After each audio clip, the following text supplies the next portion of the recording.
헌법재판소에서 탄핵 심판 결론을 내기 위한 세 번째 재판관 회의 오늘 이어갑니다. 오늘 13일에 퇴임하는 이정미 헌재소장 권한대행의 후임은 이르면 오늘 지명될 예정입니다. 현장에 나가 있는 추주 기자 연결해서 알아보겠습니다. 최도희 기자.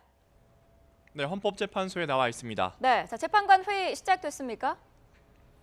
네, 그렇습니다. 헌법재판소는 오전 10시부터 탄핵 심판 결론을 내기 위한 재판관 회의를 이어갑니다. 지난 28일과 어제 이어 세 번째 회의인데요. 앞서 오전 9시를 전후해 이정미 헌재소장 권한대행 등 재판관들도 이곳 헌재로 출근했습니다. 경찰 경호를 받으며 출근한 재판관들은 취재진에는 아무런 말을 하지 않았습니다. 헌재 정문 밖에는 탄핵에 반대하는 사람들이 시위를 이어가고 있지만 경찰과 별다른 마찰은 빚어지지 않고 있습니다. 헌재는 재판관 회의에서 박 대통령 파면 여부를 결정하기 위한 법리 검토를 시작한 것으로 알려졌습니다. 앞서 헌재 관계자는 공식적으로는 평일 오전에 회의하지만 재판관들끼리 의견을 나누는 비공식 논의는 수시로 진행된다고도 했는데요.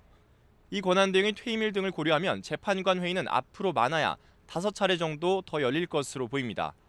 오늘 회의에서 재판관들은 박 대통령이 파면을 당할 정도로 중대한 위법 행위를 했는지를 놓고 의견을 주고받을 것으로 보이는데요.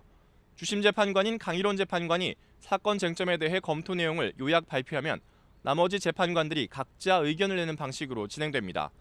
특히 이정미 권한대행 퇴임일인 오는 13일까지 이제 얼마 남지 않은 만큼 평일에는 매일 회의를 열 예정입니다. 변론이 끝난 이후에도 국회 측과 대통령 측은 의견 보충서와 참고 자료 등을 이곳 헌재에 제출하고 있는데요. 변론이 끝난 이후에도 막판까지 자료 제출 경쟁을 벌이는 건 재판관들을 마지막까지 설득하기 위한 작업입니다. 국회 측과 대통령 측은 반박이 필요한 법리적 주장 등을 오늘도 정리해서 제출한다는 방침입니다. 이에 따라 선고 전까지 국회와 대통령 측의 이른바 서면 공방은 계속될 전망입니다. 말씀하신 것처럼 이정미 권한대행 오는 13일이 퇴임일인데요. 후임 재판관도 이르면 오늘 지명이 된다고요? 네, 그렇습니다. 이정미 권한대행은 오는 13일 퇴임하게 되는데요. 양승태 대법원장이 이르면 오늘 오후쯤 이 권한대행의 후임 재판관 후보자를 공개할 것으로 알려졌습니다. 다만 대법원에서는 구체적인 시기나 일정은 정해진 바 없다는 기존 입장을 되풀이하며 시기에 대해 조심스러운 입장인데요. 결국은 양 대법원장의 의중에 달린 셈입니다. 이 권한대행은 지난 2011년 3월 이용훈 당시 대법원장 지명으로 헌법재판관에 임명된 만큼 후임 재판관 지명 역시 대법원장 몫인데요.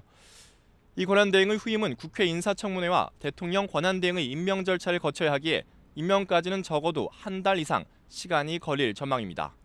지금까지 헌법재판소에서 YTN 최두입니다.